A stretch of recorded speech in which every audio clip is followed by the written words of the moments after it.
Welcome back to the Intelligence Mod Pod. As always, my name is Bobby, and I'm here to teach you everything that I know about Dungeons & Dragons 5th Edition, and today we're going to be talking about rogues. Now, for this, I brought Dane with me right here. If you've seen any of the Knights of D20 one-shots, we both are playing rogues. I'm playing a bard crossed into rogue. I think you're pure rogue. Pure rogue, yeah. So this is a class that I feel like both of us, it's kind of near and dear to our hearts. If you enjoy rolling way too many dice every single turn for one attack, this is the class for you. So outside of our one-shots, are rogues something you play a lot? Honestly, no, not at all. It's kind of, I don't know, maybe it's because I'm too much of a meta gamer and a power gamer, and they're never top of the food chain when it comes to that kind of stuff.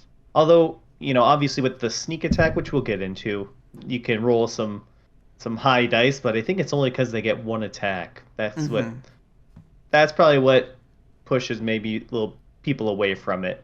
But they can definitely do a lot of cool stuff. I always end up playing like a character that has some roguish elements to them. Like even Killian has like some roguish elements to him with like being able to use thieves' tools and be stealthy and such things like that. So the rogue toolkit definitely comes in handy, even if you're not playing a pure rogue. Mm-hmm. No, I agree with that assessment. I feel like rogues are this really weird spot where they're always going to be powerful. There's never going to be a group that is not happy to see them. But in a straight up brawl, they very much are you get one chance to hit, and if you mess it up, you're done. There's not really anything else you're doing. Yeah, and it relies heavily on advantage, this class. Which for 2024, once we get there, we talked about a lot of their new weapon upgrades for like the Vex and the and whatnot, and they got a big bonus when it comes to hitting your stuff. So, I think that's good. But yeah, Rogue is something I dip into a lot. I know anytime I play like a Bladesinger or any kind of like Gishy character, that's definitely something I want to dip into just so I can have that 1d6 of sneak attack. But I too have never done a full rogue, nor do I think I ever will. Yeah, I guess the one big redeeming quality for the rogue is that you never run out of like sneak attack. Like it's always present on your turn, right? Like it's an unlimited resource as long as you have advantage, or if someone's 5 feet away from the person you're targeting. Yeah, you get that extra damage on them. yeah, I agree. So with all rogues, once we get started, we're going to be starting. Our hit die is going to be a 1d8, which is not awful. It's not the best, but I mean it's the middle ground. This is what almost everyone is getting. So level 1 health is going to be 8 plus your con mod. Hit points as you go up is going to be 1d8 per level, or a 5 if you're taking the average, plus con mod every level after first. Again, you are not going to be the tankiest, but this is a high dex class, so your AC is going to be kicking off of that aspect at least, so you don't really have to be, especially with some of the evasive nature of the rogues. Yeah, a lot of get in and get out kind of gameplay if you're playing with like a melee kind of build. Yeah, there is a wonky build that me and Robin talked about while we were doing our barbarian that I will probably reference a lot. Do I think it's great? No. But do I think it would be really fun in a one-shot? Absolutely. So just be aware that I am going to be mentioning barbarians a little bit in this one. If you missed the original conversation of that, right down below I should have, or I think it actually will come up above Dane's head, there should be a link to our barbarian video with Robin, where you can see where we talk about barbarian rogues. So also right off the bat with proficiencies, we're going to be getting light armor. Again, not the best, but it is what it is. I personally, I wish medium would have also been in there, only because, we do have some duelist type rogues out there and I wish that they could have gotten a little bit of love, I guess. Yeah, I think it's just because, well, some of the medium armor does have disadvantage on stealth checks, which I think kind of defeats the purpose of the rogue. Not to say, obviously you don't have to choose those ones. Uh, but even compared to like studded leather, it's just, breastplate is like the highest, one of the higher tier medium armors. Compared to studded leather, it's 1 point of difference, but studded leather, it's not restricted with your dexterity, right? So I believe breastplate and medium armor in general, you can only add like 2 from your dexterity. Yes. But with light armor, you can add as much as you can. Usually 5 if you max it out. Yeah. Uh, that is a great point. I think definitely for early game is where I would like to have seen the medium, but for late game, definitely you're wanting to pop out the light armor. Because if you're a rogue and you don't have high dex, what are you doing? True. Also, we're going to be getting simple weapons, hand crossbows, long swords, rapiers, short swords, and martial weapons with the finesse weapon property specifically. I think this is an excellent weapon proficiency list. I can't think of anything that you would want that's not there. Yeah, I'm pretty sure the weapons that are listed are the ones that have the finesse property. Well, I guess Longbow. Whips I believe are finesse. Uh-huh. I think maybe. But anyways, probably if you're choosing, daggers, probably gonna be a good pick. Rapier, a bow of some kind. Those are probably the ones you'll want to go with. Yeah. Yeah. I mean, again, I don't really see anything that I would want on a rogue that's not there. I feel like sometimes there's a class where it's like, oh, there's this niche thing I want to do, but I don't know. I feel like it'd be difficult to find the rogue that's wanting to run in there with a two-handed sword. Yeah, good luck. Just you need some strength for that one. Yeah. Could you do it? Yes, with the right features. Would we recommend you do it? Probably not. For tools, you're going to be getting thieves' tools. What I love about this is rogues are one of the few classes that just get handed tool proficiencies. Other than that, normally you have to get it through background or features. They're just like, here you go. Have this. Yeah. Love it. Also, you're going to be getting dexterity and intelligence saving throw proficiencies. I think this is one of my favorite combos because dexterity is the one you're going to be getting the most. And intelligence, while not as often, I feel like they are, in my opinion, the scariest saving throw you have to make. Yeah, I'll be honest. I don't know how many intelligence saving throws I've even come across, to be honest with you. But when you do, they are so scary. I feel like every other saving throw, yeah, it's like is a mind flayer going to, or is a intellect devourer just going to take your brain? Yeah. Intelligent saving throws are like you either make it or there is a good chance you're just instantly dying. So I think there's only 12 spells that rely on them. But when it comes to monsters, there's a couple out there, and all of them are the scariest thing I've ever seen in Dungeons & Dragons. If it wasn't intelligence, what would be another good fit for the rogue, you think? Honestly, if it wasn't intelligence, I would say wisdom, because I think to be a sneaky rogue, you would need good perception. And so I think it would be, like, being able to see through, like, illusions and whatnot, I feel like would be something that, as a rogue, you'd be able to do. But we do have good news about that choice later. What would you pick? Obviously, like, no, not strength. So that's kind of out there. Con, I mean, you can maybe make an argument for it in some regard. Charisma, no. So I guess you're kind of left with like wisdom or constitution. But then I feel like that would be like the best possible saving throws you could have if it's Dex and con. dexterity and con. Yeah, well, see, the two most frequent are Dex and Wisdom, and Con coming in at number 3. So Yeah. I think because I know certain features that we're going to be talking about, I feel like had they got Con, this would have been such a ridiculous class, Yeah, especially if you definitely. mixed it with Barbarian, and I'll tell you why here in just a little bit. So with skills, we get 4 from acrobatics, athletics, deception, insight, intimidation, investigation, perception, persuasion, performance, sleight of hand, and stealth.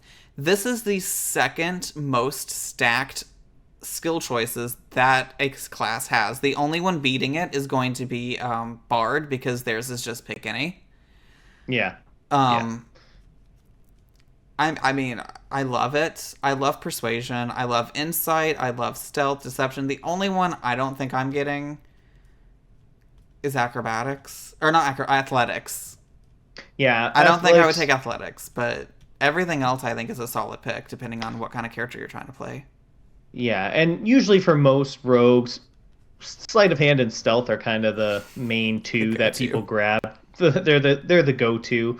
They go hand in hand for the most part. Usually, a lot of DMs will call a sleight of hand check when using thieves' tools or Hmm. something like that.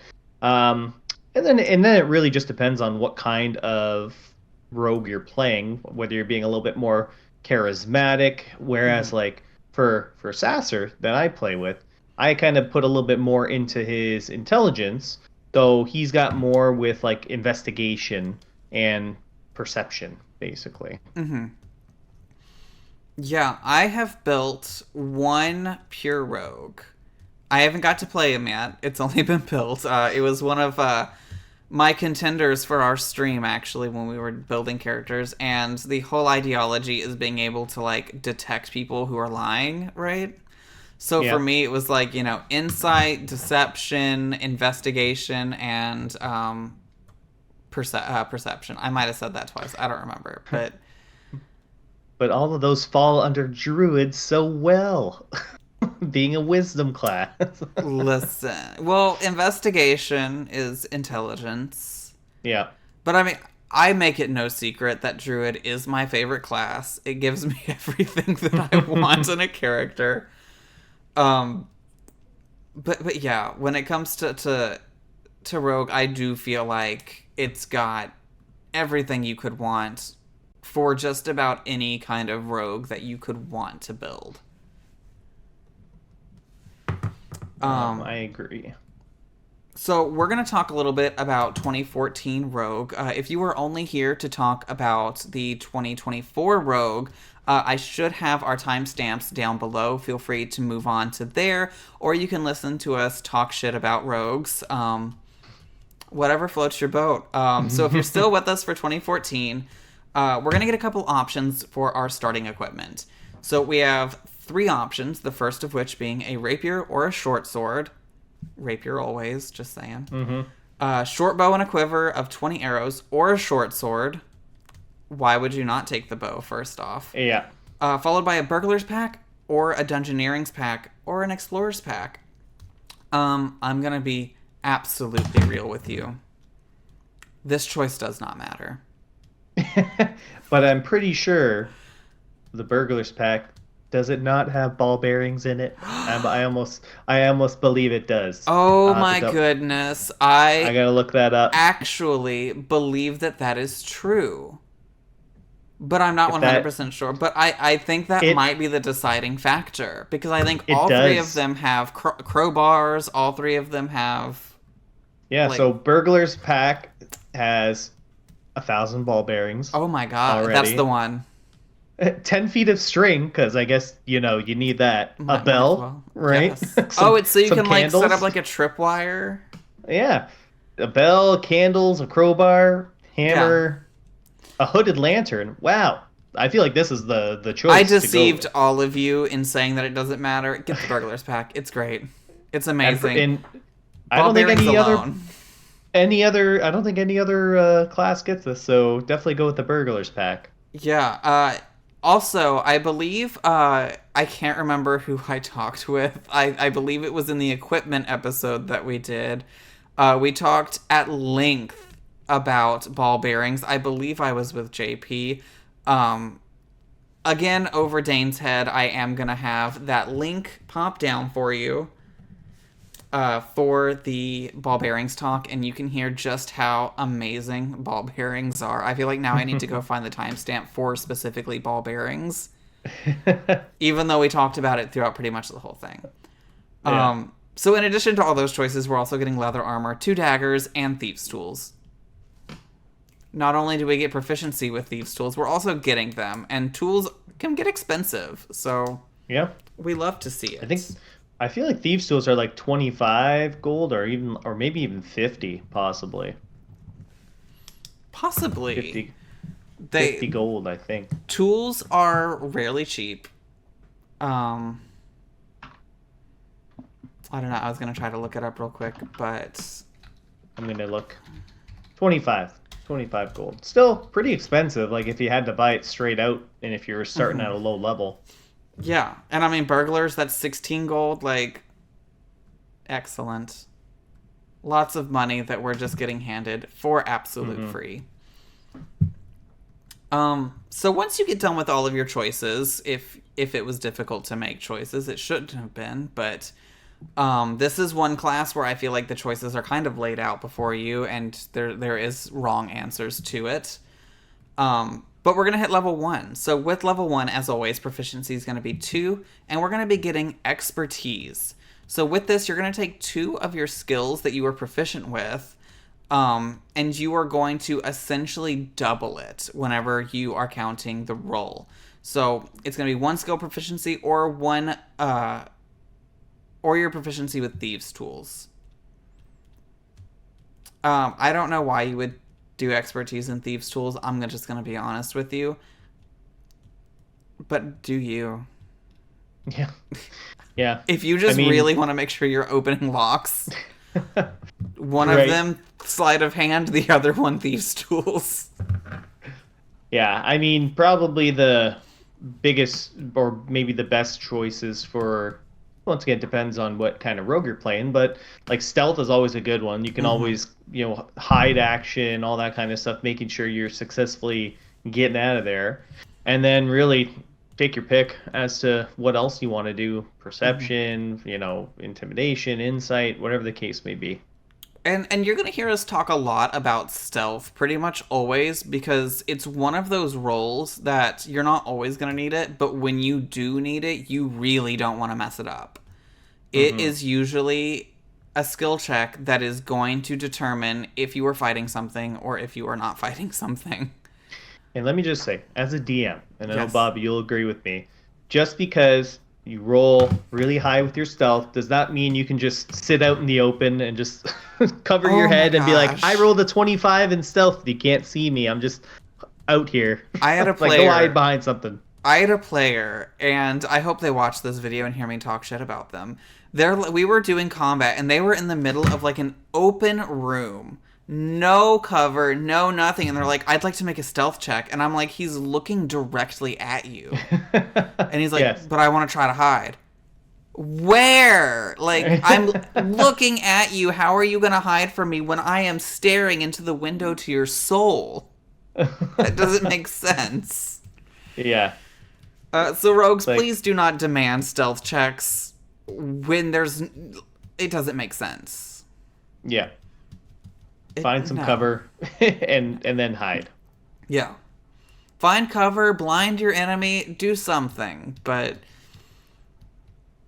And stealth does not mean invisibility also, I really want to stress. Just because you're being stealthy does not mean that the other person's perception isn't just going to see you, or if you walk right in front of them yet again, you're right there. Yeah. Rogues, There's a reason we have invisibility as spells and conditions. On top of expertise at level 1, we're also going to be getting Thieves' Cant. Now, this is an interesting feat that is exclusive to rogues that actually is giving you kind of an exclusive language. So again, languages in D&D are not just handed out for funsies. Now, this specific language, it states that during your rogue training, you've learned Thieves' Cant, a secret mix of dialects, jargons, and codes that allow you to hide messages in seemingly normal conversations. So essentially, if you are in the process of talking to someone, you can kind of hint at certain things and have secret words kind of laced into the way you're speaking to where that other person, if they know Thieves' Cant, is able to understand the messages you are trying to convey. It does take 4 times longer to convey a message than it would if you were to just speak it plainly. So you're going to be talking 4 times longer, but no one else will know what you're saying. This is a great one as a rogue to take the time and teach your other party members. Unless Yeah. unless one of your spellcasters has message, in which case it's not needed, but Yeah, so, as a DM, you can use this as a way to give your rogue like a nice, unique scenario that's really only accessible to them, whether it's finding that hidden location or finding a stash of something that some people hid away, a thieves guild or something like that, right? this is something that what I really like to do with is let me build a scenario for you, right? We're in the middle of infiltrating like a gala or like a ball, right? And we know that one of these nobles has been like doing some shady shit, right? If this is a situation that as your players are like kind of going throughout this party, have them make a perception check and see if they can pick up, or your rogue specifically, see if they can pick up on any of the party goers maybe speaking in Thieves' Cant. See if they can kind of pick up on, oh, she's saying this, but she's actually saying this. And I mean, you can do that anywhere, not just at like noble parties, but anywhere, at a tavern, at a bar, anywhere. Throw someone in there. If you as a DM want to tell your player something, this is an easy way to do it. I agree. And I've also given this to like a player that is sort of has a roguish backstory, but not a rogue themselves. Like Mm-hmm. they've had a lot of interactions with the underground and the thieves guilds and stuff like that. So this thieves can't kind of just flows naturally into those kind of situations as well. Yeah. Thieves' Cant, it's a great tool for both DMs and players. Don't underestimate it. Um, Following that, at level 1, we're also going to be getting Sneak Attack. This is your bread and butter as a rogue. Once per turn, you can deal an extra 1d6 damage to one creature you hit with an attack if you have advantage on the attack roll. The roll or the attack must be using a finesse or ranged weapon. Now, you do not need advantage on the attack roll if the enemy has a ally of yours within 5 feet of it, and they are not incapacitated. The amount of extra damage you do is going to increase as we go, and we're going to talk about those increases as they happen. Again, this is great if you have advantage. Already, you're planning on doing some damage because you have advantage. What are the odds you're going to miss? Come on. But now you're getting an extra d6, or if you've got your fighter up there and they have an enemy locked down, you just get it for free. You don't even need the advantage. Yeah, and I feel like a lot of people sometimes forget that second part where it's not just needing advantage, but even if your ally is within 5 feet of the target that you're attacking, you can, get your sneak attack against that person. So let me tell you something. As like a support player, I always play support characters. I'm the opposite. I forget that if I have an advantage, it gives me the sneak attack. I'm just like, oh look, let me help my friend with extra damage. Uh, Um, and then at second level, Mm-hmm. you get a very great feature called your cunning action, where you can take a bonus action on each of your turns in combat, and this bonus action can be used to take the dash, disengage, or hide action. So very good abilities to get this early on in your Mm-hmm. character. That really facilitates that hit and run style if you are a run up, stabby stab, and then disengage, run away. Or if you are trying to close in really quickly, the dash is there for you. Or if you're kind of playing at ranged, you can take the hide action to really give yourself that advantage from shooting from an unknown space. So the cunning action really sets yourself up for like defensively or sets yourself up for the next turn. Yeah, it sure does. And if you're taking features like mobile, where you already just have essentially disengage built in, you can just run in full speed and then just dash your way out so they can't catch you. Um, Overall, cutting action is so good. It's amazing. This is something that I see people dipping just to get the first sneak attack and cutting action. They'll take a 2-level dip and then usually kind of stop after that. It's so good they basically gave it to monks in the 2024. Yeah. Third level, we're getting our subclass, which we will be talking about at a later date. And your sneak attack is going to go up to 2d6. We love it anytime we're getting extra damage. It's never a bad thing to get a little extra oomph behind your attacks, especially since, unlike other martials, you're not going to get to attack multiple times per turn. You'll just get one attack. Fourth level, you get your ASI or your choice of a feat. Now, with a rogue, definitely depends on what you're trying to accomplish. Obviously, we're both feetmen. We like feet. That's true. With an S. So really just depends on what you want to do. Like you said, mobile's a good feat. Sharpshooter, at least especially in the 2024 rules. I think the math is like if you have advantage, it basically equates to like +5. I think that's kind of what the math is. So back with the old sharpshooter, it was like a -5, add 10 for your damage, or sorry, -5 to hit, add 10 damage. So the advantage almost like negates that, and then you just get basically an extra 10 damage on top of your attack. So really depends on what you're going for. If you go with the ASIs, for like dexterity, dexterity improves so much of your kit, whether it's your armor AC, your initiative order, all that kind of stuff. So your damage, hits, yep, exactly. Everything.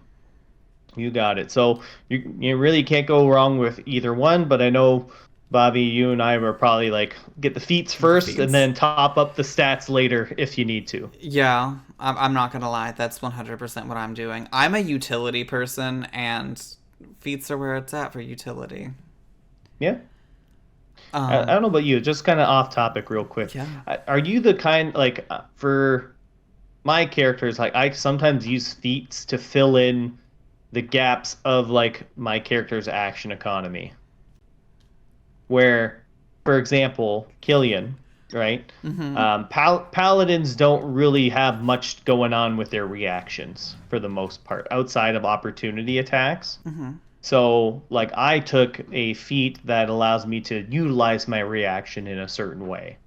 Do you kind of do a similar thing, or you just kind of look for what's I did not best for everybody, kind of thing? I did not. So the way the way I pick my feats is I think about because like even my whole character building process is what do I want to be able to do, right?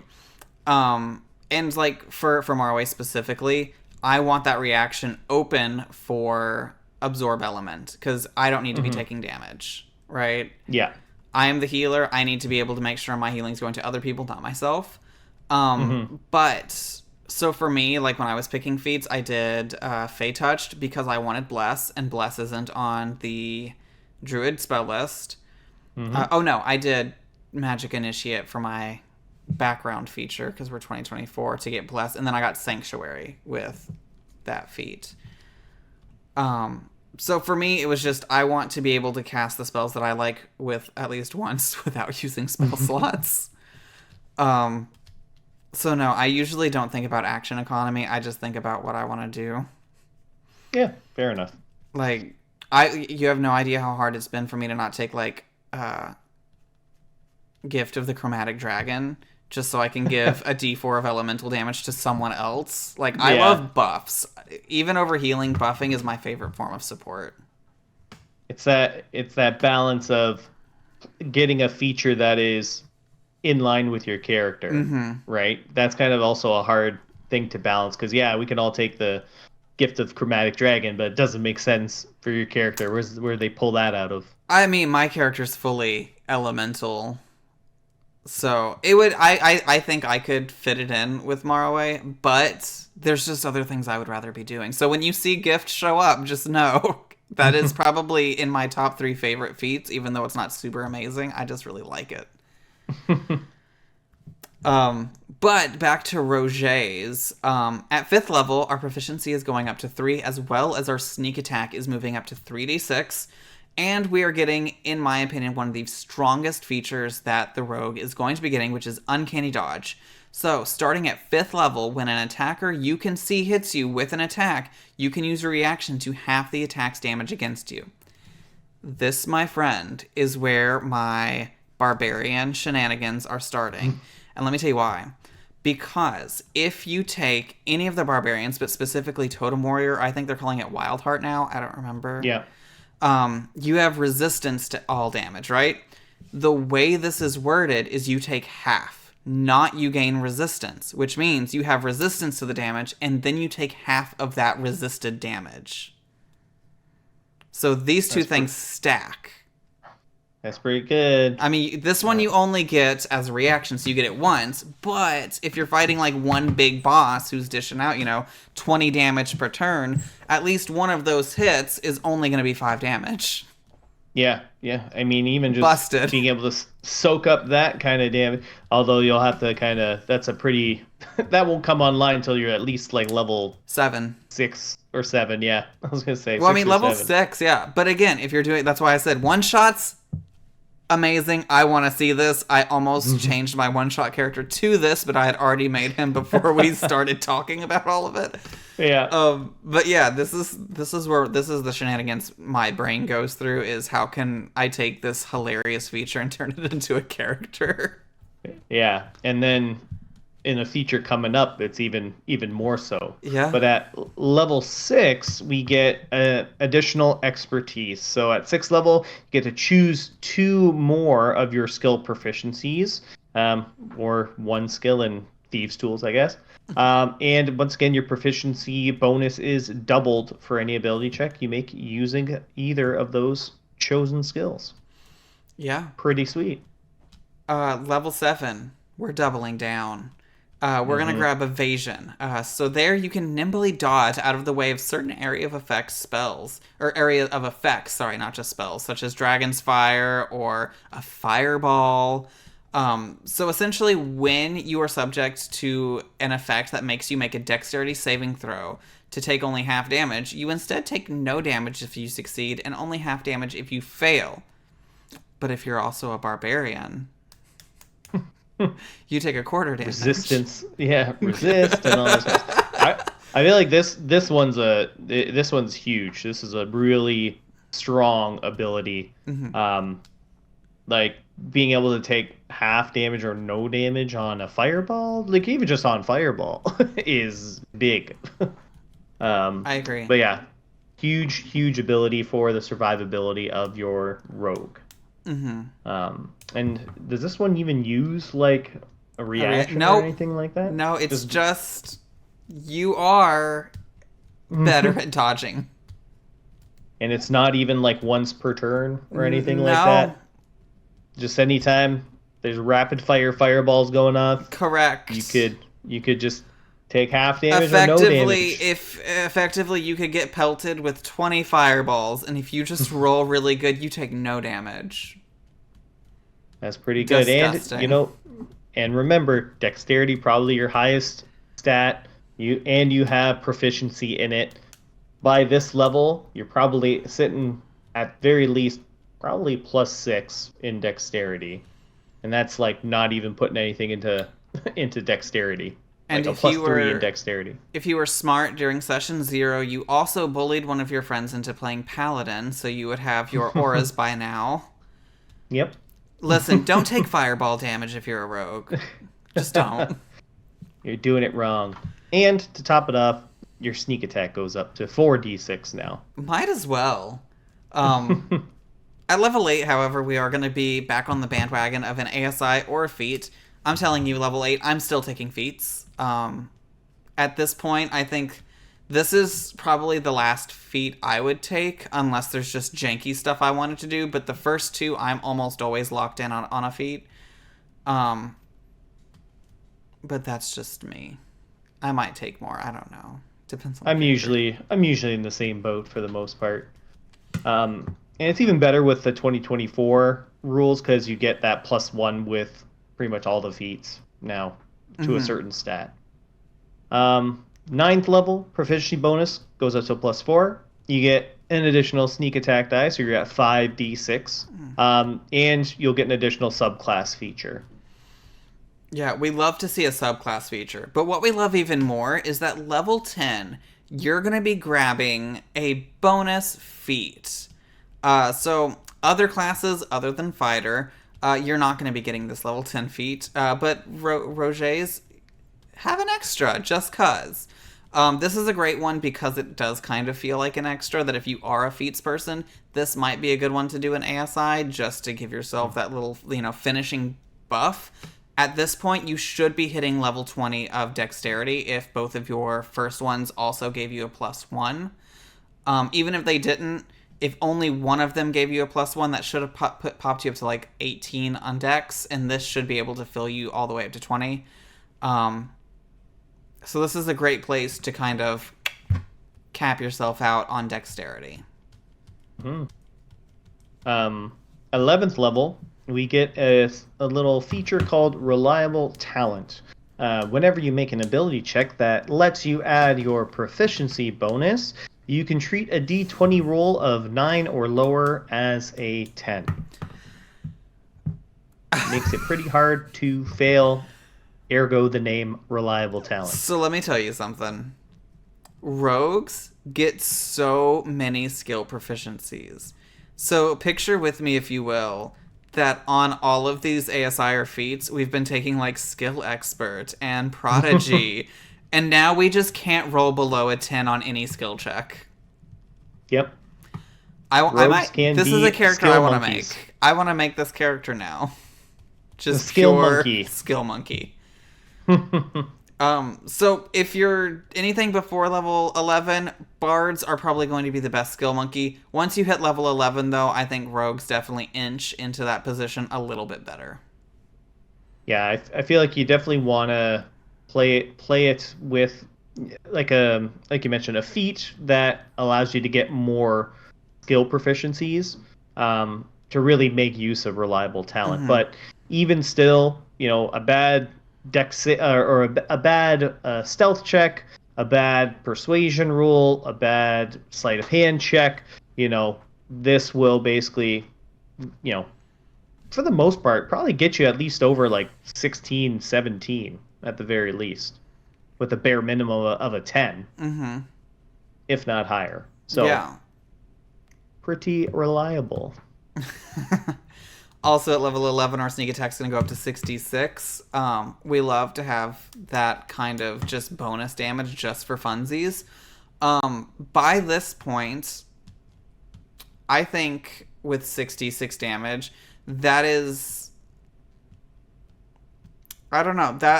I think that if you're hitting reliably, you're keeping up with the marshals rather easily at this point, because even if it's a barbarian... By this point in the game, they're doing 2 attacks, which are, D12s, most likely. So that's 2D12, which is the equivalency of 4D6. Kind of. Ish. I mean, there's a lot of argument. I hate that I said that out loud, but it's about the same thing. They're not the same, but they're about it. Yeah.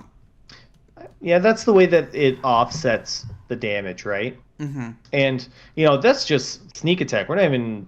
touching like any of the subclasses or anything like that. And your weapon damage. Like, you're actually getting weapons on top of this and your dex damage. Like, you're keeping up. You just need to hit your shit. Dumbass. Yeah, you just don't get to, you'll get a whole bunch of die to roll on your one attack that you get to make. So, yeah, no oopsies. No oopsies here. Level 12, we're hitting an ASI again. This is our regular scheduled ASI or feat. Again, this is totally up to you. And then at 13, we're getting proficiency 5, and the sneak attack is 7d6, as well as another subclass feature. Oh. Yeah. 14th level, you get a feature called Blind Sense.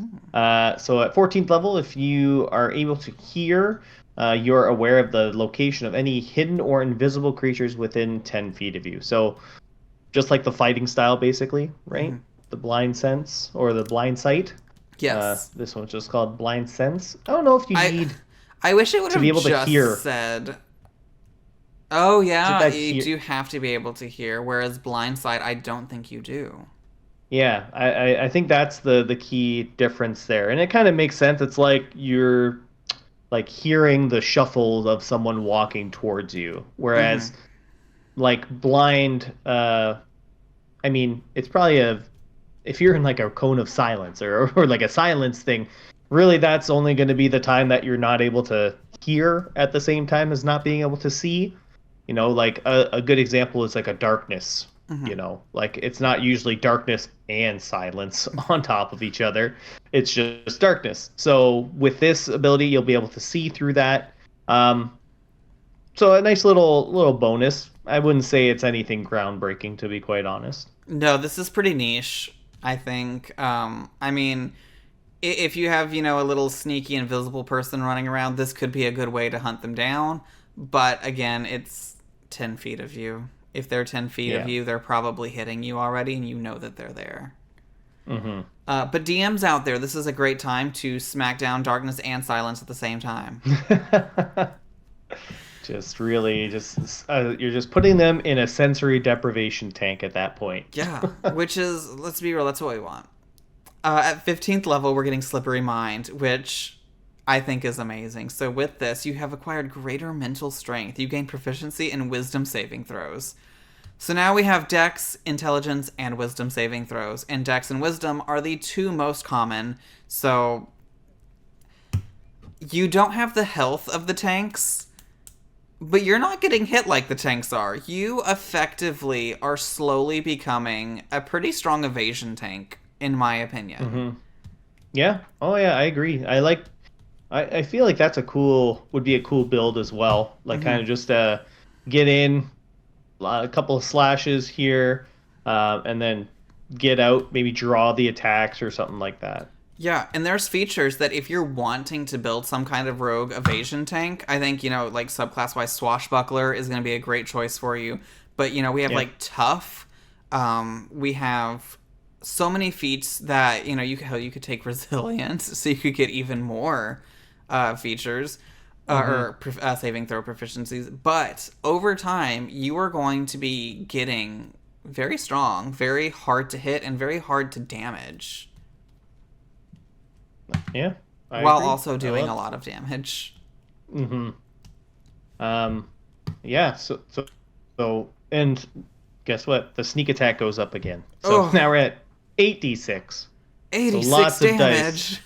You're gonna you're gonna have to go purchase a lot of d6s unless you just want to roll the same ones over and over again. If you are planning on playing a high level rogue, go out and get yourself a set of d6 die. You can probably get a set of 12, which is what you need, at almost any dice set, like seller, any D&D shop, any nerd store. They will have dice. Specifically, go to the oh shit, what is that one? Warhammer. Go to the Warhammer Oh. section because they pretty much just use d6s, and they're gonna have some really cool ones Hmm. and a lot of them. So at level 16 and 17, so level 16 we get our ASI. So, featured stats, whatever you want. Level 17, proficiency goes up to a +6. That's our cap there for the proficiency bonus. And of course, some more sneak attack. So we're at 9d6. And you get a subclass feature at level 17. Level 18, we are yet again going to be making it more difficult to do anything to you. As you get elusive, with elusive, no attack roll can have advantage against you while you aren't incapacitated. That's maddening. That is So, again, that picture is with maddening. me a rogue with a 1 level barbarian dip for the resistances. And now they can't even be hit with advantage. Yeah. It's so I mean, ridiculous. yeah, like I feel like at this level, like a lot of the time, you are the creatures that are attacking are going to be like plus 13 to hit you or something like Mm-hmm. that. Rogues aren't going to have massive amounts of AC. They probably like max out at, I don't know, 18 or 19 maybe, something like that, with like a 5 in their Ish. decks and studded armor or something like that, studded leather. So they probably end up around like 18 or so Mm-hmm. AC. So a lot of the creatures are going to hit you, but if they're hitting you, well, guess what? We have we have evasion, we have the uncanny dodge, we have all these things to stop it, and now they came and hit you at advantage. So there you go. Yeah, it's kind of stupid. Again, because I'm an off meta kind of player, I enjoy things that aren't the meta. If you are doing an evasion tank esque build, tough and getting shield master, which gives you proficiency in shield, can also buff that AC up to around a 21. Um, which you're probably going to be sitting pretty good around that point with this. But again, if you are doing the janky barbarian stuff that I was saying, once you hit level 18, you are no longer getting a subclass with that barbarian. So just know you are just going to be sitting as a level 1 or 2. Hmm. Which at this point, honestly, I would say just stick with the 1 so you can get the last ASI at level 19, where we get another ASI or feat, and sneak attack goes up to 10d6. Just all the D10 or all the D6s, just all of them. And then finally, level 20, Stroke of Luck. At 20th level, you have an uncanny knack for succeeding when you need to. If your attack misses a target within range, you can turn the miss into a hit. Alternatively, if you fail an ability check, you can treat the D20 roll just as a 20. Why not? And then if you use this feature, you can't use it until you finish a short or long rest. So, pretty handy. It's Once again, not as strong as some of the other capstones, but this is definitely at level 20. You do not want to be failing things. Odds are you're mhm. fighting like demigods at this point. You're gonna be in a Um, different plane or something if you fail. you really don't want to be failing. You really want to be hitting your hits. So, I mean, when one of your partners hits something at like a 23 and the DM says they miss, this is your chance to pop that 20 and with all your bonuses probably hit around a 28 to really Yep. see like is this a fight that we can plausibly win. This is the absolute best time to really figure out can we do this. Yep. Yep. And let's all keep in mind that rarely do any kind of campaigns ever get up to 20. So, just kind of keep that in mind. It's not something that you'll probably ever really use too often, but still good to have. Still good Mm-hmm. to have. Yeah, a good rule of thumb I like to think of is that most games that you play are probably going to end between 12 and 16. So everything after that is like little extras. But if you are going into like a level 21 shot, yes. But personally, I would be cross classing because I cannot function without playing multiple classes. I just can't. Um, All right. so with that, do you have any final thoughts on 2014 Rogue? I think it's really good. I think it's really strong. Yeah. Oh, I mean, it's definitely strong. The subclasses play a huge part of it Oh. too. So this is just like tip of the iceberg for rogues. Once Bobby eventually gets into talking about the subclasses, Mm-hmm. you're gonna have the ability to have a magic wielding rogue or a psionic type rogue or the swashbuckler type rogue. Mm-hmm. Lots of opportunities for role play with a rogue. A rogue is just very multifaceted, where you can do a lot of great role play potential Mm-hmm. and great gameplay, honestly. Like, just being able to be the one that sneaks in and opens the gate for people or unlocks things, disarms traps, all that kind of stuff. Very underappreciated. I'll say that. Yeah, I think no matter what you want to build, as long as it's not a magic class, because I mean, Arcane Trickster will only get you so far. Hmm. Rogue can do it. If you want to be the face of the party, we can do that as a rogue. If we want to, be the one going in and disarming traps, you can be that person. If you want to be the person who's assassinating people, you can do it. If you want to be this kind of janky frontline tank, you can do it. Like, there is nothing outside of magic that rogue cannot do very well. I agree. And when in doubt, you can always multi-class to get more magic. Yeah, you can. Or there's features, and we have that bonus level 10 feature. If you just really want some magic, slap that in there. Um, uh, so now we're gonna head over to the 2024 rules, yeah. where there have been some changes. Mostly it's the same, and they just added stuff, really. Yeah. So if you're just joining us, if you did use that little time skip button, welcome to the video. 2024 had some great changes, in my opinion, to the Rogue. If you stuck around, thanks. We love you. The first one of these changes, as all of the classes, our starting gear has changed. It used to be like a lot of different choices. Now you get two choices.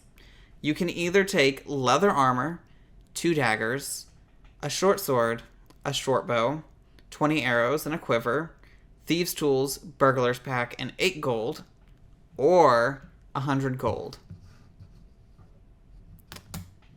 I mean, I'd be totally fine just taking the starting gear. Like Yeah. that's good enough for me. I think they're Let's both go. great choices. That's a good chunk of money. I mean, if I'll be honest, when I play rogues, I usually play like a noble, right? I like to play like a noble rogue because they're kind of like shifty and getting in places. So I could see me not taking the first one and just kind of loading myself up with the gold. But this doesn't leave anything that you would want. Like, there's nothing here except for maybe a rapier. But again, talk to your DM. I'm sure they would let you trade some of this equipment out for a rapier. Yeah. Like, and the all-powerful burglar's pack that all you don't want powerful. to be without. Because that gets you ball bearings, and that's all you need in an adventure. Build an entire. Exactly. That's what I think. I'm gonna have. I'm gonna have me and JP just build an entire character based off of ball bearings and see who can make the strongest ball bearing character. Oh God. just everyone slipping on banana peels. Eventually, that's what I want to do. I just want to do like character build challenges, and just like invite someone to build a character against a character I could build based on a super janky mechanic. I would love to That would see be just hilarious. a Tarask just falling constantly because of ball bearings. We once had we were in this like gladiator pit arena, right? In front the storm giant had us, and he kept like summoning all these big things for us to fight, and we kicked his ass with the power of difficult terrain and ball bearings. Because all of his big monsters, we just were running circles around it because it couldn't get out of the difficult terrain and ball bearings. So strong. And when he did, we would use magic to push him back into him. It was amazing. Sometimes it's those just annoying, just slowly whittle them down strategies that work the best. So again, ball bearings are always going to be something that distracts anyone in the Knights of D20. That's just they're so good. Again, please make characters based around them because they're so good. But back to our content that we are trying to put out for you, which is rogues. After you make the difficult, terrible choice of 100 gold or a bunch of really great equipment, level 1, we're going to be getting up 2 in our proficiency bonus, like everyone. And again, we're going to be getting expertise. So with this, you get to pick 2 of your skills that you are proficient with, and with those, you are going to be getting double the proficiency for them. Again, amazing. I actually, with this one, you no longer have the option of picking thieves' tools. It is only skill. I think that's because I think that's because they redid how it. I think they just went with those set DCs for a lot of thieves' tools checks and things like that. So I don't think many people used it that way. I have feelings about that. DMs, those are for new DMs. Like new DMs, once you are comfortable not using the preset choices that the 2024 handbook gave you, use your own. If this is a King's Castle, odds are his locks are going to be better than the Piggly Wiggly down the street. Yeah, you just use what's in here to make those Yeah. decisions. Use what's in your heart. And sometimes, I'll be honest, as the DM, I don't even know what the DC is. I just see how they roll, and I'm like, that feels right, or I don't know. I Yeah. don't think that doesn't do it. Don't tell them too much behind the DM screen, Bobby. Listen, I have no shame revealing my entire DMing screen at all. I will look at my players and I'll be like, you know what? I just really don't feel it that roll. It's like, sorry, that's just how it is. And They didn't do good enough. Sorry. yeah, I mean, sometimes the 16 isn't amazing. You know, again, if they're trying to break into the king's private chamber or, you know, the vault of the gods, your Yeah. 16 ain't cutting it, my friend. And once again, to reiterate, a nat 20 on skill checks does not automatically mean you succeed. No. And I will get a whole I always get a lot of hate when I say that, but at the end of the day, just because your barbarian rolled a nat 20 on an intelligence check, that could mean that it's like a 20 or a 21, whereas your wizard rolls it and it's like a 31. Yeah. The 31 might actually do it where a 21 will not. It is okay to tell your players that they do not have a 5% chance of doing whatever they want. Yeah. Exactly. But back to rogues and their level 1. Would you like to tell us about sneak attack? Of course, sneak attack. You know how to strike subtly and exploit a foe's distraction. Once per turn, you can deal an extra 1d6 to one creature you hit with an attack roll if you have advantage on the attack roll, and the attack uses a finesse or a ranged weapon. The extra damage type is the same type as the weapons type. So in terms of resistances and things like that, if something is resistant to piercing damage, then the sneak attack dice will get reduced because of that resistance. You don't need advantage on the attack roll if at least one of your allies is within 5 feet of the target. The ally doesn't have the incapacitated condition, and you don't have disadvantage on the attack roll. So a lot of people might use like the flanking rules and stuff like that. You know, it's an optional rule. But as long as someone is within 5 feet of the target that you are attacking, whether it's you coming up behind them, beside them, or shooting them from a distance, either way, you get that sneak attack damage. And of course, as we mentioned earlier in the video, the sneak attack damage will increase basically every 2 levels. And of course, at level 1, we get our Thieves' Cant. That's the underworld or the underground language of the, roguish people. We talked about it in length a little bit earlier in the video. Mm-hmm. But the other thing we get at level 1 with the 2024 rules is weapon masteries. So the weapon masteries allow you training with weapons, and you get to pick 2 kinds of weapons that you're able to get the masteries of. So things like daggers or short bows, the rapiers, all these kinds of things. Whenever you finish a long rest, you can change the kinds of weapons you chose. For example, you could switch to using the mastery properties of scimitars to short swords.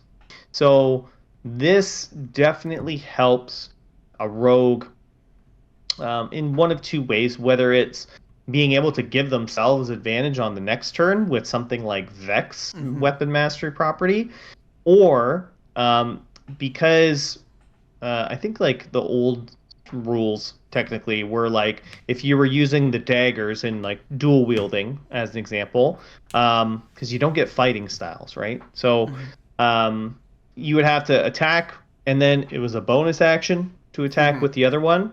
So with the weapon properties for daggers, which is the nick property, that extra attack happens with that first attack as long as you have the dagger in your other hand. So kind of wraps it up all into your one attack action rather than needing to use a bonus action for that offhand attack. One other thing I wanted to talk about with Thieves' Cant that is here that wasn't last time is on top of getting Thieves' Cant as a language, you also get another language of your choice. Oh.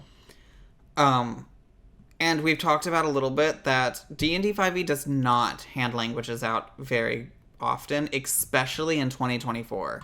I feel like 2024, they were so stingy with how often you can get a language, and odds are you're going to be walking in with 2, whereas in 2014, it was like you show up and you have like 7 languages. Yeah. Which I get why they did it, but at the same time, I miss being able to speak 13 different languages just because. Yeah. At level 2, we're going to be getting Cunning Action. And with this, you are on your turn, you can take one of the following as a bonus action. And that's going to be Dash, Disengage, or Hide. Again, this is something that is really, really helpful for the hit and run aspects of a rogue. If you mix this with feats such as Mobile, actually, I don't think it's called Mobile anymore. Speedy? It's Speedy. Yeah, in 2014 it's called Speedy. The downgrade of a name. Not a fan. But we'll talk more about why we're not a fan of that when we talk about feats. But there's so many things that just allow you to get in, do damage, and if you're dual wielding, now that, with the Nick property, you are able to keep that bonus action free for your 2 hits. So you can do your hit, get advantage, do another one, sneak attack, and then disengage and get out of there. For a really, really nice combo. Mm-hmm. Yeah. They definitely made it work a little bit better with the adding in the Nick weapon mastery there. Third level, we get our subclass. There's, I believe, only like 3. There's only 3, 4. I think, for the new 4 for the 2024. Everyone got 4, yes. Everyone got 4, okay. And our sneak attack goes up to 2d6. Very nice. And they added in what was once an optional rule, which is steady aim. So as a bonus action, you give yourself advantage on your next attack roll on the current turn. You can use this feature only if you haven't moved during this turn. And after you use it, your speed is 0 until the end of the current turn. So easy way to think about this is like you're a sniper and you are just like laying down and you're taking a shot and like that's it. So really I feel like this is more for like that ranged rogue where they take that time to steady themselves, really kind of zone in on the shot, and they give themselves advantage in that way, are able to take that shot and get advantage on it. So this is one of those beneficial times where maybe there's, let's say, a dude way over in the corner and there's nobody around him. So you can give yourself advantage to attack that person. Yeah, I think this is a great feature. I think, especially if you're taking things such as marks or sharpshooter that take away, just built in now. If you're, hungered down in a spot, get that advantage. Level 4, we're going to be grabbing an ASI, which is ability score increase, or a feature of your choice, a feat of your choice. I'm sorry. Again, we're feat guys. We're probably going to take the feat for the first 2 at minimum. But that will bring us into level 5, where we're getting a whole lot. This is the rogue power spike. So starting off, our proficiency goes up to 3, as with every class. Our sneak attack damage is now 3d6. And as last time, we also are going to be getting our uncanny dodge. So with that, whenever an attack that you can see hits you with an attack roll, you can use a reaction to half the attack's damage against you. Again, I am here for janky barbarian stuff. This is like, because again, it specifically is you take half, not you gain resistance. Yeah. Do janky just stuff, people. Half And is it only, but it's attack rolls? Is that only like melee though, or Anything like would with that an be attack roll. so So like like a spell two attack hit. Yeah. rolls? Fire bolt, Okay. yes. Fireball, no. Mm-hmm. Still good. Yeah. Did 2014 have that specific thing? I think 2014 was just I think it was attack rolls, when an but attacker that you they can see hits you with an attack. It wasn't attack roll. So okay. so they could take half of the fireball. They cannot take it now. Now they're taking the full fireball. Okay. Gotcha. Downgrade. A little bit. If you're A little playing bit. janky tank rogue barbarian, stick with 2014. From what I'm seeing so far. But we're But also getting the a new feature. Can you big tell me thing, a little bit about it? yeah. So this is a brand new feature that they added Love into it. the rogues, called Cunning Strike, and there are uh, three different kinds of cunning strikes. You've developed cunning ways to use your sneak attack. So it's not just damage Okay. anymore. When you deal sneak attack damage, you can add one of the following cunning strike effects. Each effect has a die cost, which is the number of sneak attack damage dice you must forego to add the effect. So you are taking away that sneak attack damage to add on one of these effects instead. So you remove the die before rolling, and the effect occurs immediately after the attack's damage is dealt. For example, if you add the poison effect, you remove 1d6 from the sneak attack's damage before rolling. If a cunning strike effect requires a saving throw, the DC equals 8 plus your dexterity modifier and proficiency bonus. Ooh. So we've talked a whole bunch about the importance of dexterity for rogues. So think of this like your saving throw for your spellcasters. In the same way, this is what it is for the rogues here. So the three cunning strike options that we have currently at level 5. So the first one is poison, which costs 1d6. So you add a toxin to your strike, forcing the target to make a constitution saving throw. On a failed save, the target has the poison condition for Ooh. 1 minute, and at the end of each of its turns, the poison target repeats the save, ending the effect on itself with a success. But small caveat here: to use this effect, this poison effect, you must have the poisoner's kit on your person to do this. So I makes sense thematically that I you need to have this kit love on there. I love this. As a support oriented person, this right here. So what poison does is you have disadvantage on all attack rolls and ability checks while you're poisoned. So what you're doing there is you are keeping your tank safe from getting hit. Or if you're face tanking yourself, you're keeping yourself from getting hit. Um, I love Now this. Out here of all of them, this is the one I would use the most. now here's a question.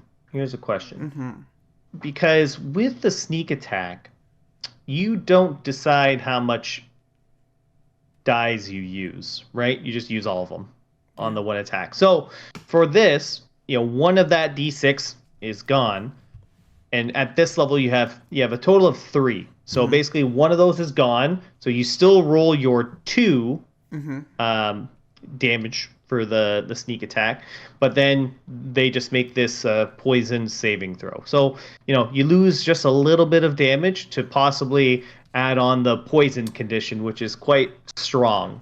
Yeah, you Um, lose on average 4 damage. Oh no. yeah, yeah, for something that makes the target have disadvantage on attacks, kind of going forward. So add it right into your janky tank build there for a rogue, because that would work out pretty Absolutely. good. Yeah. Um, So yeah, a great feature. Now, keep in mind, a lot of monster type creatures are relatively resistant, possibly immune to poisons from time to time. But like your humanoid characters, stuff like that, poison them Mm-hmm. up. Yeah, other than Um, that, we also have Trip, which is going to mhm. cost 1d6. So if the target is large or smaller, It must succeed on a dexterity saving throw or have the prone condition. Also, an amazing thing. I'm going to poison them one turn, making sure that they have disadvantage on attacks, and then I'm going to trip them the next turn, making sure that my people have advantage. Yeah. You know, even with If the it's a bow, prone, you can do this. yeah, that's the great part is that you can do this with the bow, as well as your daggers or whatever the case may be. And like you said, Bobby, if it's the target is prone, all of your other people's melee attacks are at advantage against it. Yeah, and let me tell you, your 1d6 that you're losing is not as valuable as the 1d12 that your barbarian is about to be hitting with, and giving them advantage with it gets them a better chance at hitting that critical hit. Hmm. And then the final cunning strike is the withdraw. Which costs 1d6. Immediately after the attack, you move up to half your movement speed without provoking opportunity attacks. Where do you think this would come into play?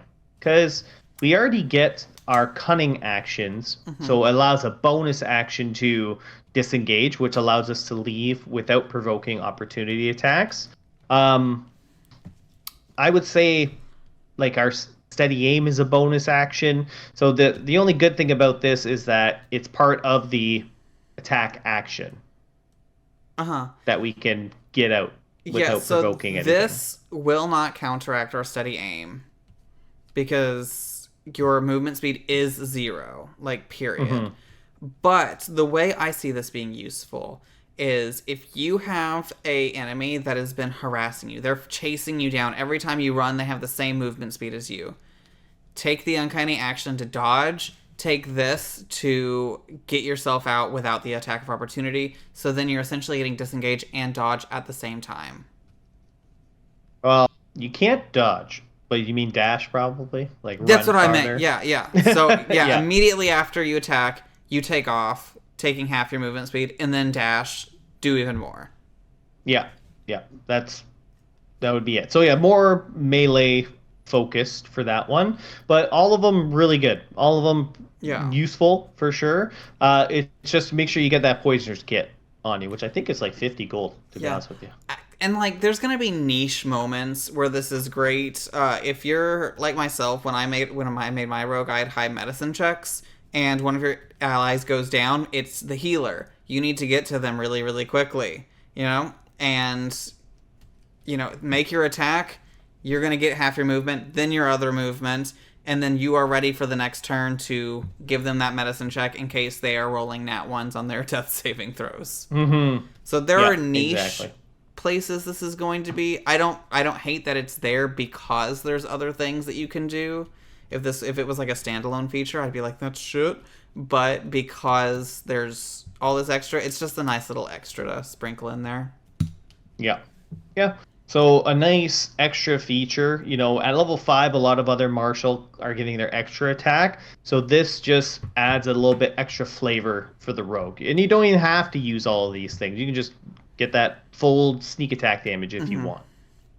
But I would say probably beneficial to utilize one of these at the very least.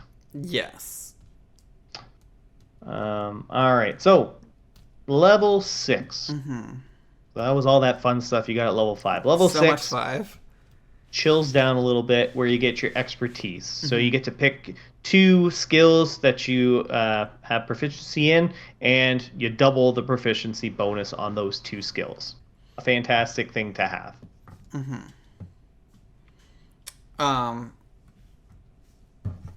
Yeah, I love it. Again, Skill Monkey Rogues, you are giving bards a run for their money. Odds are by this point you might even be pulling ahead. But if you aren't pulling ahead, level 7 will make sure that you do. Because not only is your sneak attack going up from a 3d6 to 4d6, you're also going to be getting reliable talent.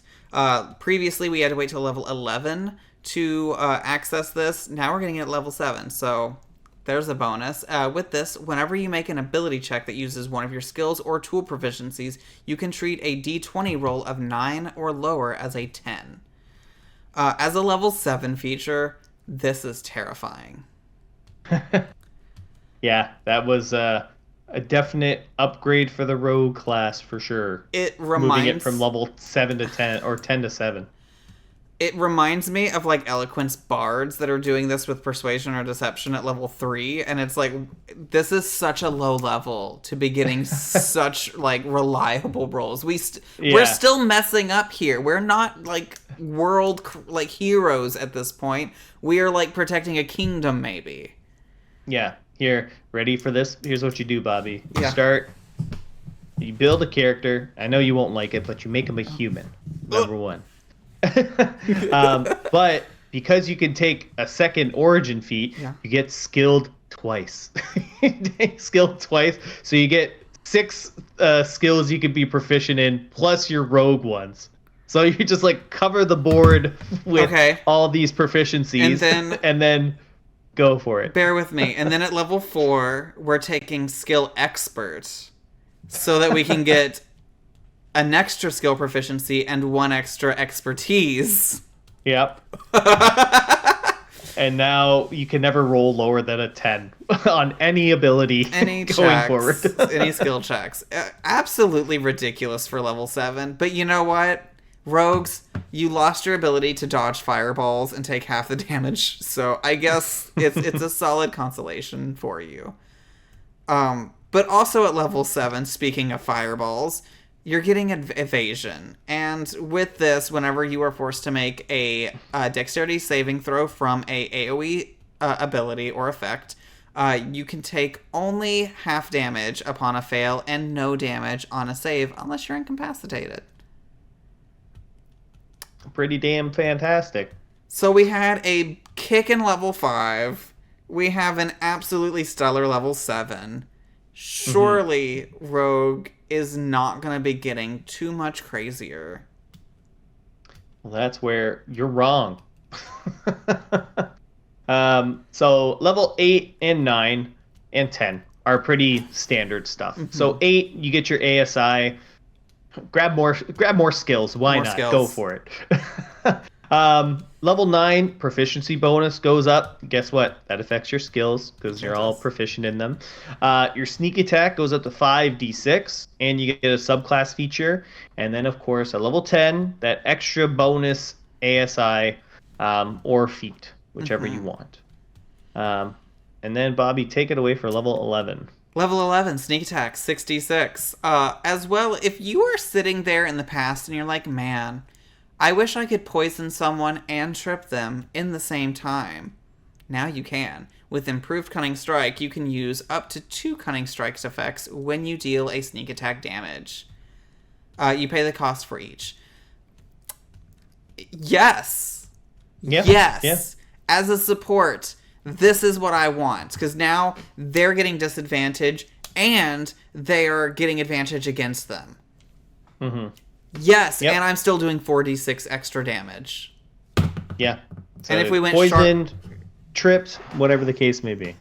And if we took sharpshooter, we get that plus 10 to the damage, so we're really not losing anything. If we didn't and we just did a bunch of skills, 4d6 is still something, I guess. Yeah. Hey, it's fantastic. Even with the short bow, it's another d6 on there. So you can make your Absolutely. build. You can make an all d6 build if you really wanted to. Yeah, the shop owners that you go to and you raid their Warhammer section for all their cool D6 collections, they're gonna love you. But then after that, at level 12 and 13, it gets a bit more boring as we get another ASI or feat. Even more skills and proficiencies and expertise. Why not? I mean, that's what I'm doing with my ASIs at this point, because who needs a tank rogue when we can just have this ridiculous skill monkey? And level 13, we are getting plus 5 to bonus proficiency, and sneak attack is a 7d6, as well as a subclass feature. Fantastic. Fantastic. Now, level 14. Another brand new feature for the rogues in the 2024 rules. Devious strikes. You've practiced new ways to use your sneak attack deviously. The following effects are now among your cunning strike options, so even more stuff for you to pay attention to. So these are in addition to what you already have. So the daze effect costs 2d6, and you have a total of 7d6. Yes. So for 2d6, the target must succeed on a Constitution saving throw, or on its next turn, it can only do one of the following: move, or take an action, or a bonus action. So very good ability to have. I'm assuming that is up to the DM to decide which thing they're going to do. More than likely, they're just going to take a single action, Mm-hmm. which is still great. It's Yes. still great. Limiting action economy is fantastic. Yeah, Um, your other option, we're gonna get knockout. So the target must succeed on a Constitution saving throw, or it has the unconscious condition for 1 minute, or until it takes any damage. The unconscious target repeats the save at the end of each of its turns, ending the effect on itself upon a success. Now this, I know it sounds amazing. This sounds like the one you want to do every time, but this is going to run you a solid 6d6 out of your 7d6s. Um, and it ends upon them taking any damage. So, yes, the next hit that hits them is going to be an automatic critical hit. But here comes your bard with their 2d6 what is vicious mockery, and they're just gonna ruin everything before your barbarian gets to do anything. So this is something that you really want to make sure your team understands what you're doing, so they don't mess it up for you.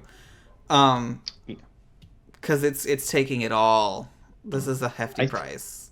I feel like this is an ability that I would say is not going to be, and we're level 14, so we're dealing with a lot of high level kind of stuff. I would say a lot of like monsters probably not going to get knocked out for the most part. Usually Yeah. they have higher constitutions, things like that. Once again, fighting against humanoid kind of like people, I feel like this would be a lot more effective. You can definitely use this to take someone out of a fight, that's for sure. Even and we kind of talked about stunning strike that the monks get compared to this one. The stunning strike is a little bit different in the 2024 rules, but this one just kind of takes them straight out of the fight immediately and just kind of drops them in place, literally knocking them out. Um, and then the final one is called Obscure, which costs 3d6 of your 7. So the target must succeed on a dexterity saving throw, or it has the blinded condition until the end of its next turn. That's very good. Blinded basically gives them disadvantage on attack rolls against Mm-hmm. targets. And So, all of your allies will have advantage against them. mhm. Now is the poisoned one? They just have disadvantage, right? Against poisoned, Yes. the So attacks this is an against you are a upgrade. disadvantage. This is a mixture of the trip kind of and poison, where like for the effects that we're really wanting from them. Hmm. So instead of 2d6 there, we can just pay the 2d or the 3d or what was I looking at? The 3d6 to put it all together and then do an extra one because we get two. So I mean, if you obscure them and then also daze them, Yep. you're doing a pretty great job. Yeah. Oh, definitely. Yeah. No, it's a good little 1-2 punch right Mm-hmm. there. Able to do all that kind of stuff. And like I said, you can still use those other abilities there that are present, the trip, withdraw, poison, all that kind of stuff. Yeah, I Um, also would like to point out the trip is going to take half of their movement speed away from them, also, because they have to either yeah. spend half to get up or they have to spend half because they're crawling and it takes double movement. Hmm. So that is an extra You, bonus for that one. But yeah. level And 15. Oh, go ahead. Did you have some more? I was just gonna reiterate the fact that even with the costs that are associated with these, you still get whatever's remaining as your sneak attack damage, Yeah. and you can do this once per turn Yeah. that you get. So level 15, we are gaining our sneak attack goes up to 8d6. as well as gaining Slippery Mind again. So with this, you now gain proficiency in Wisdom and Charisma saving throws. Oh, added an extra on there. I think that's great. I think it's good. However, with the amount that we have lost towards our janky rogue tank, I don't think it's enough. But if you're just playing as a normal rogue and you're not doing stupid stuff that I do, this is a really great benefit. And I really think it's great to have not only Wisdom but Charisma saving throws as well, because now the only things you're lacking is Strength and Con. And we've gotten a lot of feats. Yeah, we At have. some point, you could have taken the Resilient. Is that what it's called? I think it's Resilient, yeah. Get Resilient and get Constitution. And there you go. Now you got 5 out of 6 proficiency, or the saving throw proficiencies. Boom. And let's be real. If you're taking a Strength saving throw, you're probably just getting grappled or pushed. We don't need that. Take the Con. Who cares? It ain't no big thing. And yeah, so with all these things, your ASI, you'll more than likely be at 20 for your dexterity. You better be. By this point. By that point, for sure. But if you wanted, if you haven't gotten your Con saving throw at level 16, we are going to get another ASI or feat. So you could just do it there, or you could, do responsible things. Totally up to you. I want all of the saving throws because it's a gimmick, and I'm a sucker for a gimmick. Yeah. Not gonna lie. And then at level 17, proficiency bonus goes up to 6. A sneak attack, 96, and you get a subclass feature. Level 18, you get the elusive feature. You're so evasive that attackers rarely gain the upper hand against you. No attack roll can have advantage against you unless you have the incapacitated condition. Pretty nice. No advantage against you. Yeah, that is pretty good. But there's a wording in that they've written that I'm going to come back to once we're done with the whole thing and talk some mad shit about it. Because it makes me mad. Level 19, we're getting our sneak attack upgraded to 10d6, as well as gaining our epic boon. And we're going to talk about epic boons at a later date. We'll go through all of them. But level 20, we're getting Stroke of Luck. You have a miraculous knack for succeeding when you need to. If you fail a D20 test, you can turn the roll into a 20. Once you use this feature, you cannot use it again until you finish a short or long rest. Pretty much the same. Yep. So I want to talk about elusive again really quick and the wording it uses. Sure. You are so evasive that you no longer get the evasive feature in 2024. They have removed the evasive feature, which is, did they? Actually, no, they didn't. I totally lied. I don't know why I wrote that down. I got really upset. I think I'm just heated because they took so many of the defensive features away. Just kidding. I'm not talking shit. I'm tired and I'm blonde and this shit happens. Was that more like the uncanny dodge you're kind of referring to? Yeah, I'm so upset about uncanny dodge. So, let me just see. Attack roll versus an attack. Yeah. Well, I guess that's the same thing, kinda. The wording, it's different, because, an attack is just...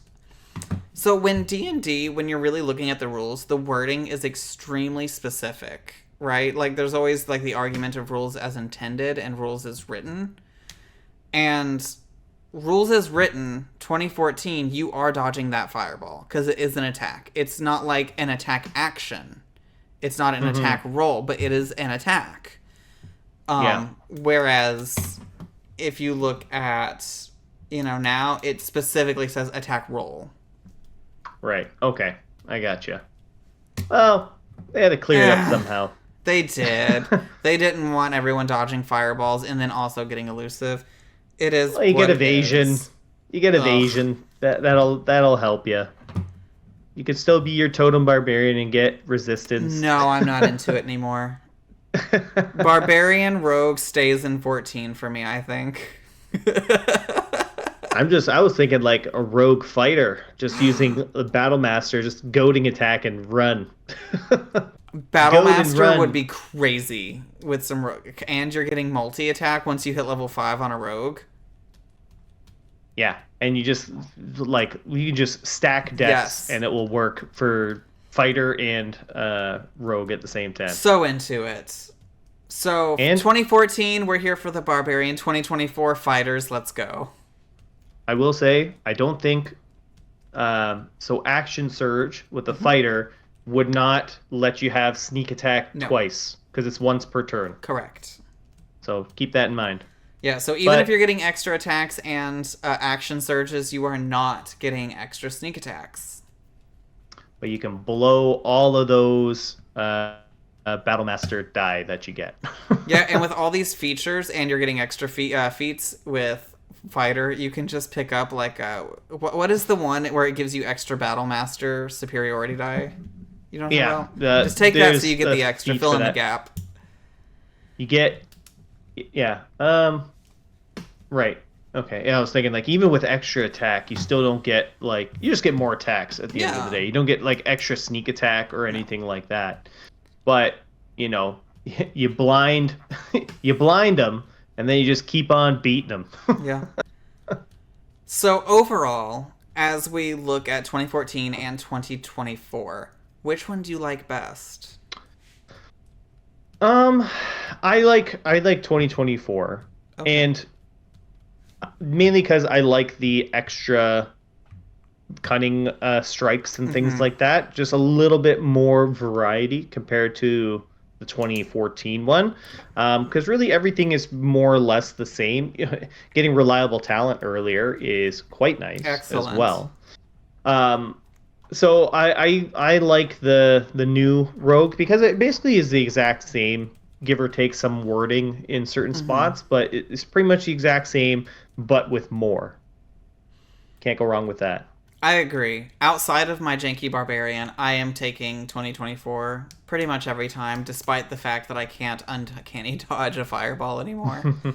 But that's okay. Yeah, but it's okay. You got evasion. You'll just We'll take half take we'll damage. take fan favorite Gift of the Chromatic Dragon, so we have absorb elements. Yeah, there. See, There we go. We can fix that's this. that's that's if you take damage from it. If you don't Yeah, succeed the saving throw. yeah. So Yeah. overall, I think rogues they're in a great place. I think the fact that some classes come and go. There have been classes from first edition that have not made it to now. There's been some that have been added that don't get added nowadays, and rogue has been a fixture ever since the beginning. And I think it's clear why they have a niche. They stick to it. They do whatever they want whenever they want. hmm And I'm excited for you to talk about the subclasses Oh, me for too. all of them. All of them. Subclasses are I'm so gonna excited. they subclasses change the rogue so much in really just depends on what you want to do Yeah. because they're awesome. I I love feel it. like there are like subclasses change every class, right? But some of them not as much as others. Like I look at fighter and it changes them, but it's not like your entire identity shifts. Whereas I Right. feel like when you look, there's certain class, like even cleric, it's like okay, you do different things, but you're still essentially the same thing. But then I look at like rogue, druid, warlock, these three. It is a completely like you could have five warlocks in the same group, five rogues, five druids, and they're all going to be vastly different characters Yeah. because of the flavor 100%. that the subclasses provide for you. hmm Yeah. You're right. And I So can't wait for you to dive into them. I can't either. I'm super excited. I believe we have five classes including this one. So after this gets released, we'll have four more class videos, and then we are going to be jumping into subclasses, which is where I cannot wait to be because that yes, we're going to be teaching you how the subclasses work, but it's also so flavorful. It's so much fun to talk about subclasses. Yeah. Um but I do think that is all we have for you today on rogues. Make sure you come check out how me and Dane play our rogues on our Knights of D20 one-shots. We just had one a couple weeks ago that we had released, as well as we will have announced it by the time this episode airs, so I can say we will have one if you're watching this the week it was released, next week. But if not, feel free to go back and check those out because they are a great time where we get to cut loose without the repercussions of knowing that next week we have to deal with the consequences of our actions.